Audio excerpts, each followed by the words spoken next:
They were heroes, in my opinion, and very much risked their own lives in order to be able to rescue me.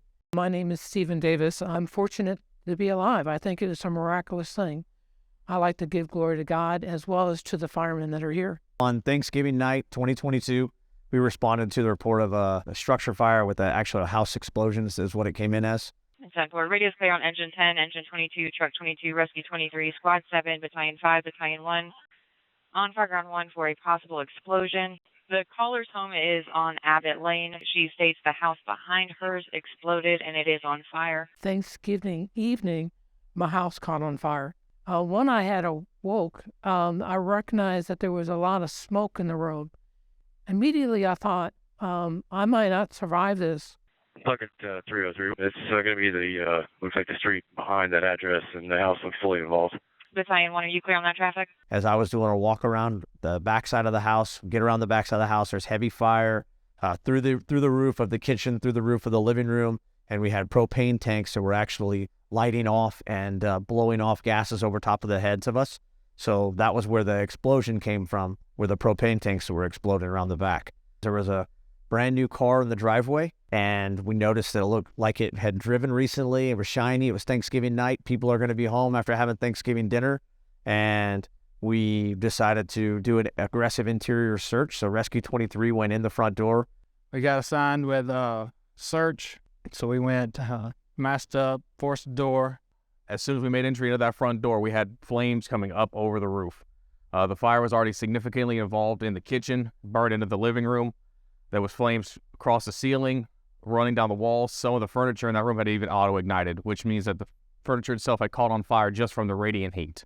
I went ahead and radioed to Engine 10 to do an aggressive interior attack to back up the search crew that was already inside the front door searching without a hose line. Once we arrived on the scene, we were given the assignment of pulling a line to the front of the house and make entry there. I grab the line. I go immediately to the A side, to the front door.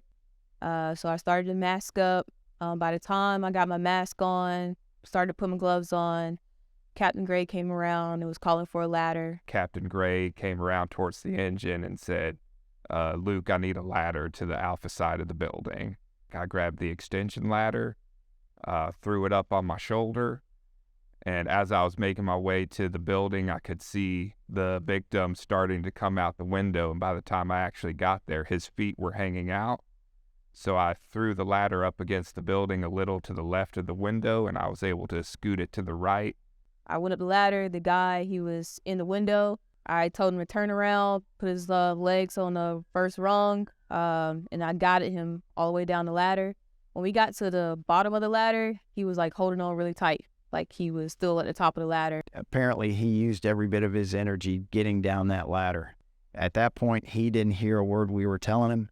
I had to reach around, grab both arms from behind him, and physically pull his arms off the ladder.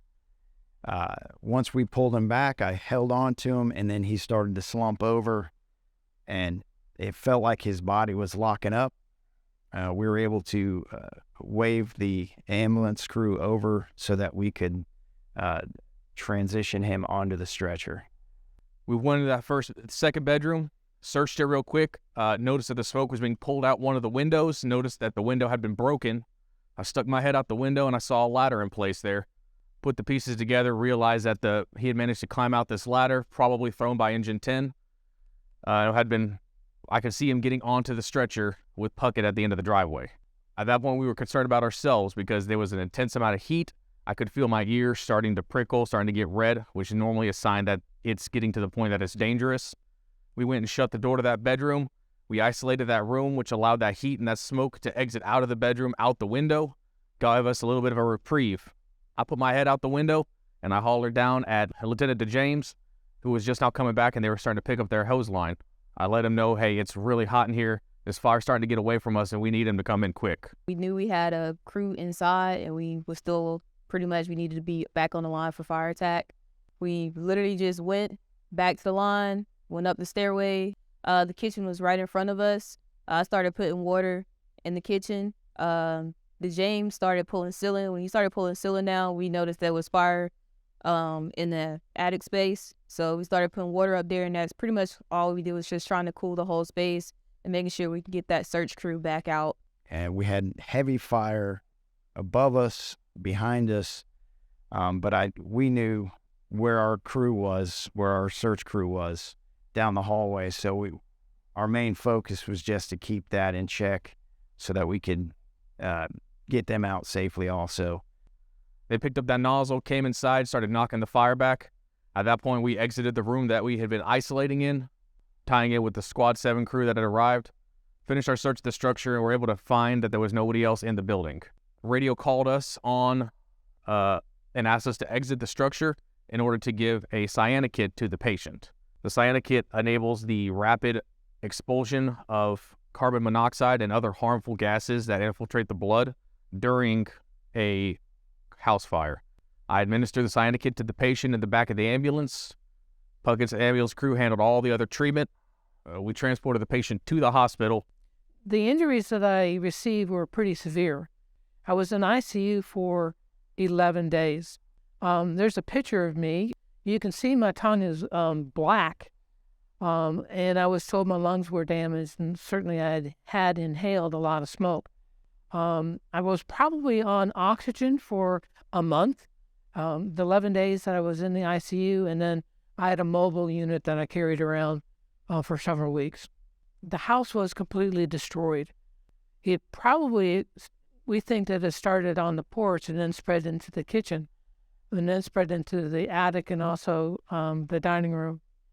You know, I'm appreciative that they put their lives at risk to save mine. That they're heroes, you know. Not everyone is going to be willing to do that. I was very fortunate in order to be able to be lowered and discovered it as quickly as I could. I'm grateful that the fire department has the equipment, medication, and resources that they use to save my life.